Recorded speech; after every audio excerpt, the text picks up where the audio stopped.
Hallelujah. मसीह यीशु में मेरे प्रिय भाइयों और बहनों, मैं आप सबों को बताना चाहता हूँ कि जो वीडियो भी आपने देखा है कि जिसमें बहुत सारे लोग जय श्री राम के नारे लगा रहे हैं या फिर और भी कई प्रकार की बातें वहाँ पर बोल रहे हैं, और आपको मैं बताना चाहता हूँ कि जिस व्यक्ति को बीच में घेर रखा है, जिसके लिए कह रहे हैं कि हम तुम्हें नहीं मारेंगे, हम तुम्हें नहीं मारेंगे, मैं बताना चाहता हूँ ये घटना उड़ीसा की है। और वहां पर यह घटना इसलिए घटी क्योंकि जो भाई जिसको कह रहे हैं कि हम तुम्हें मारेंगे नहीं, ये वो प्रभु का सेवक है, और ये वहां पर उस मंदिर के आसपास में प्रभु यीशु मसीह का सुसमाचार सुना रहे थे, और सुसमाचार सुना करके लोगों को परमेश्वर के बारे में सच्चाई को बता रहे थे।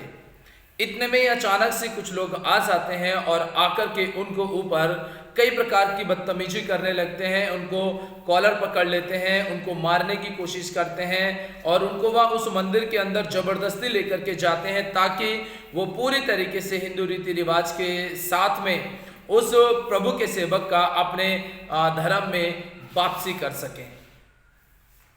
लेकिन बाइबल में ऐसा बताती है प्रियो कि अंत के दिनों में ऐसा होगा कि बहुत सारे लोगों का मसीह का प्रेम ठंडा पड़ जाएगा, बहुत सारे लोग उस विपत्ति को सहन नहीं कर पाएंगे, बहुत सारे लोग उस विपत्ति को बर्दाश्त नहीं कर पाएंगे, और उसकी वजह से वो परमेश्वर को छोड़कर अपनी जिंदगी को इस संसार के कामों में लगाना शुरू कर देंगे, और वो अपनी जिंदगी को उन सभी दुखों में ले जाएंगे जिसमें बाइबल बताती है कि जो लोग इस संसार में रहते हैं वो किसी भी रीति से परमेश्वर के वचन के अनुसार नहीं चलते हैं, वो किसी भी रीति से प्रभु के राज्य में प्रवेश नहीं कर सकते हैं। मैं आपको बताना चाहता हूं कि ये जो घटना है ये बहुत ही ज्यादा दुखद घटना है। जो लोग वहां पर हैं, ये जो प्रभु का सेवक वहां पर है, जिसने, मैं आपको बताना चाहता हूं कि वो प्रभु का सेवक जिसने लोगों के दबाव की वजह से वो लोगों से कह रहा था कि मुझे मारना मत, मुझे मारना मत। अरे परमेश्वर का वचन कहता है कि जब हमने परमेश्वर के वचन को जाना, परमेश्वर के वचन को सीखा है, जब हमने परमेश्वर के वचन को इस बात को लेकर के जाना है कि प्रभु के लिए जीना और प्रभु के लिए ही मरना है, तो फिर इसमें लोगों के सामने हाथ क्यों जोड़ना कि मुझे मारो मत, मुझे मारो मत। इसका मतलब यह है कि ये उन लोगों में से हैं जो सिर्फ भक्ति को कमाई का द्वार समझते हैं या फिर अपनी पेट की सेवा करने के लिए प्रभु यीशु मसीह पर विश्वास करते हैं। बहुत सारे लोग ऐसे हमारे समाज में उठ खड़े हुए हैं जो विरोध को देखते ही यीशु मसीह का इनकार कर देते हैं, लेकिन कुछ ऐसे आत्मिक प्रभु के सेवक हैं जिन्हें मरना पसंद है लेकिन यीशु मसीह का इनकार कभी भी नहीं करते हैं।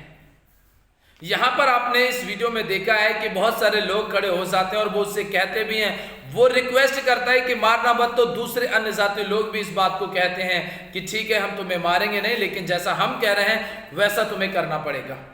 पहले इस वीडियो को देखिए, उसके बाद में मैं आपको एक वचन के द्वारा आप सबों से बातचीत करूंगा।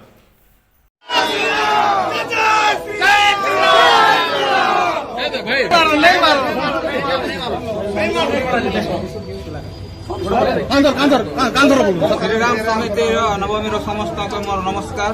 आउ मुई भूलटे कर देथिली ए मंदिर रे जाई कर विष्णु कथा कहिथिली, आउ समस्त भाई के मुई क्षमा मांगुछे।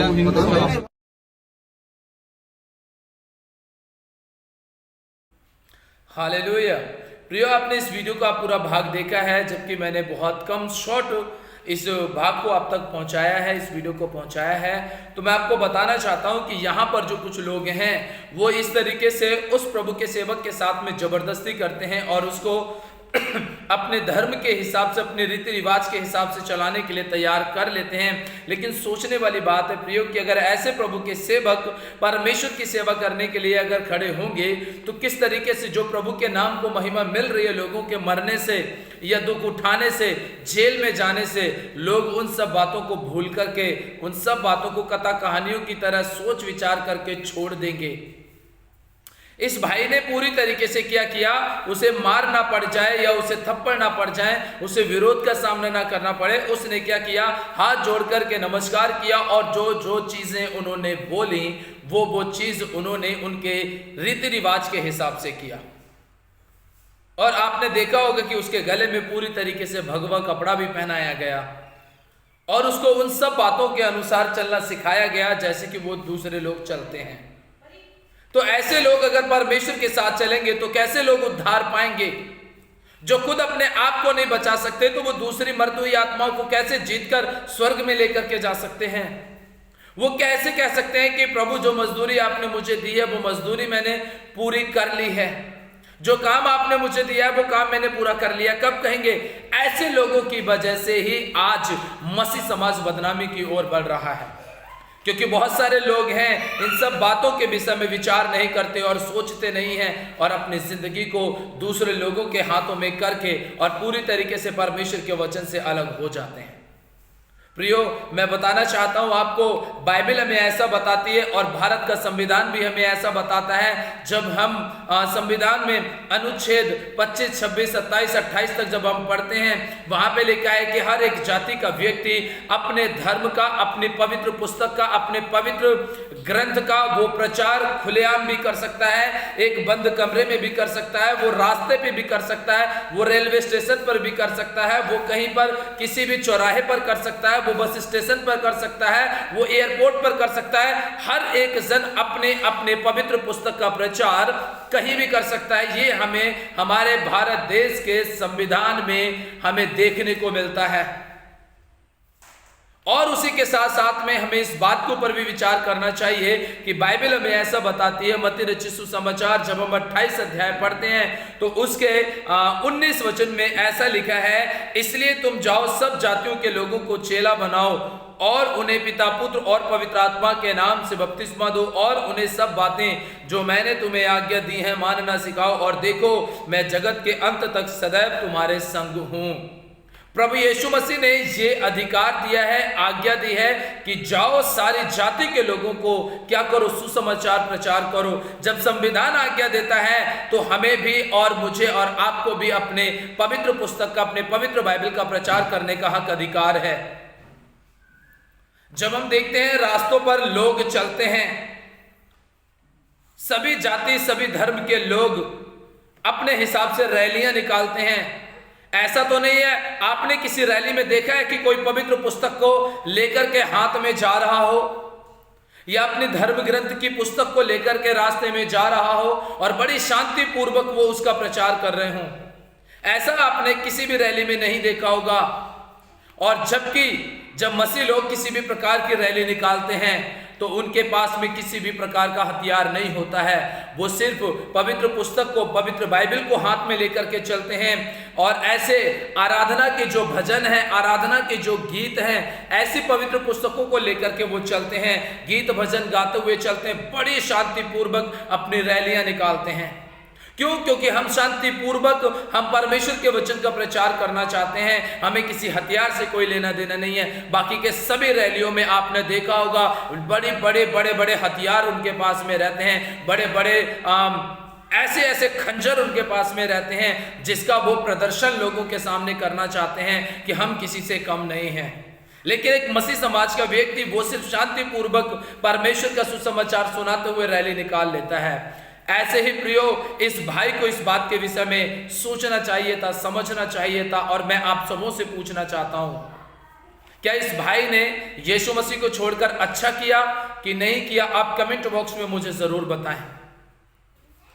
अगर ऐसे सेवक भी आपके आसपास में कहीं दिखाई देते हैं, लोभी या लालची, तो ऐसे लोगों के खिलाफ में आपको खुद सख्त से सख्त कदम उठाना चाहिए ताकि एक व्यक्ति की वजह से मसीह समाज बदनाम ना हो। आज एक व्यक्ति ने यीशु मसीह का इनकार करके अपने मरने की वजह से या डर की वजह से आज उसने इतने लोगों के बीच में यीशु मसीह के नाम को निंदित किया है, तो ऐसे न जाने और भी कितने लोग होंगे। अपने आस पड़ोस के प्रभु के सेवकों को इकट्ठा करें, बातचीत करें, विचार विमर्श करें और ऐसे लोगों के खिलाफ में सख्त से सख्त पूरी तरीके से कदम उठाना चाहिए मसीह समाज को। प्रियो, मैं आपको एक बात बता देना चाहता हूं कि यीशु मसीह ने कहा है कि जो आज्ञा मैंने तुम्हें दी हैं वही दूसरों को मानना सिखाओ। ना तो हम किसी को जाति या किसी धर्म के खिलाफ में कोई बात सिखा रहे हैं, ना किसी को कोई बात बता रहे हैं। हम सिर्फ यीशु मसीह के वचन का प्रचार कर रहे हैं। जो आज्ञाएं यीशु मसीह ने हमें दी हैं, हम उन्हीं का प्रचार कर रहे हैं। तो इसलिए जब दूसरे धर्म के लोग, दूसरी जाति, दूसरे समुदाय के लोग जब वो पूरी तरीके से अपने धर्म का प्रचार कर सकते हैं, तो फिर हम भी अपने पवित्र पुस्तक, पवित्र बाइबल का प्रचार प्रसार कर सकते हैं और यीशु मसीह की आज्ञाओं का मानना लोगों को हम सिखा सकते हैं। जब दूसरे कर सकते हैं तो हम भी कर सकते हैं, लेकिन दूसरों के खिलाफ में कोई बोलने वाला नहीं है। और हम जो शांतिपूर्वक सुसमाचार सुनाते हैं, हमारे खिलाफ में न जाने कितने लोग उठ खड़े होते हैं। प्रियो, मैं यही बात आप सबों को बताना चाहता हूं कि प्रभु के दासों के लिए और प्रभु के लोगों के लिए प्रार्थना करें, ताकि परमेश्वर का सामर्थ हर एक व्यक्ति के जीवन में बना रहे। और जो भी ये प्रभु के सेवक ने जो भी ये काम किया है, इस काम के विषय में उड़ीसा के आसपास के लोगों को मैं समझता हूँ बैठ कर के बातचीत करनी चाहिए और ऐसे लोगों के खिलाफ में सख्त से सख्त कार्रवाई करनी चाहिए, ताकि ऐसा व्यक्ति दोबारा यीशु मसीह पर विश्वास ना करे। और यदि अगर वो करे तो वो अपने आप को बिल्कुल जिंदा की जिंदा प्रभु यीशु मसीह की समानता में पूरा समर्पण के साथ में आए, ताकि उसके वजह से दोबारा से बदनामी ना होने पाए। इसलिए प्रियो, प्रार्थना में और वचन संगति में बने रहें, क्योंकि अब समय बहुत निकट है और बहुत सारे दुख और कष्ट कलेश आपका और मेरा इंतजार कर रहे हैं। इसलिए प्रभु के साथ बने रहिए, प्रार्थना में बने रहिए और आनंदमय जीवन परमेश्वर के साथ जीते रहिए। प्रभु आप सबों को आशीष दे। सभी को जय मसीह की।